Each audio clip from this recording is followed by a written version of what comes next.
transcends into magic. Mackenzie Phillips falling over on the Quaaludes. Me and Jerry have just left the dolls, so you want to make a band? Looking like he hadn't washed in years, and looking like no one gave a fuck about him. The thing that gave me hope for the future of poetry was the Rolling Stones concert at Madison Square Garden that I saw. I was wearing this gold satin suit I had down on Kings Road, and I went to Danny's house. We had some cocaine and champagne, and we both put on makeup. It was like glam rock, glitter, yippee. Because part of the reason I was fed up with the television was because it was getting so pretentious and going so far from the drive that we had originally. It's strange because I don't think she could have gone very far either in poetry or writing just from scratch. But suddenly she's a rock star. He was this wonderful, bored, drained, scarred, dirty guy with a torn t-shirt. I don't think there was a safety pin there, though there might have been, but it certainly was a torn, ripped t-shirt. Jagger was so tired that he needed the energy of the audience. He was not a rock and roller that Tuesday night. He was closer to a poet than he ever had been. So we go to the show, and the dolls were great. Jeff Lowe was just incredible. Everyone was there. I didn't know Johnny Sanders very well. I was actually surprised that he'd call me. We hung out at the bar, they come to television, but... So I was surprised when he called, but it was perfect, you know? And this look, this image of this guy, this spiky hair, everything vanished.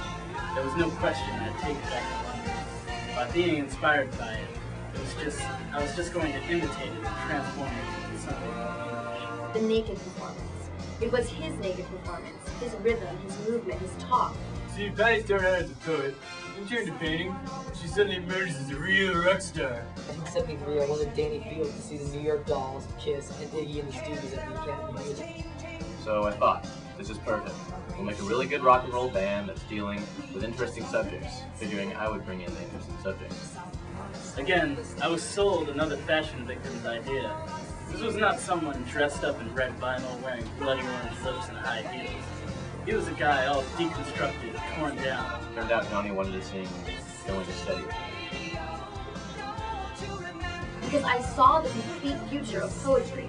I really saw it, I really felt it. I got so excited that I could hardly stand being in my skin, and that gave me faith to keep on going. And looking like he didn't really give a fuck about you. There's no question about it. Looking like he just crawled out of a drain hole. Looking like he was covered in slime. Really fucked up. Because he was so tired, he could hardly sing. I just thought Richard Hell was incredible. Jagger was really tired and fucked up. It was a Tuesday, he had done 2 concerts and was really on the brink of collapse. He was so tired. He was saying things like, it's very warm here, warm, warm, warm. It's very hot here, hot, hot. New York, New York, New York. Band, bang, bang. I mean, none of that stuff was genius, but it was his presence, his power, to hold the audience in his palm. I mean, there was electricity. If the Rolling Stones had walked off that night and left Mick Jagger alone, he could have been as great as any poet that night. And that excited me so much that I almost blew apart. Fuck.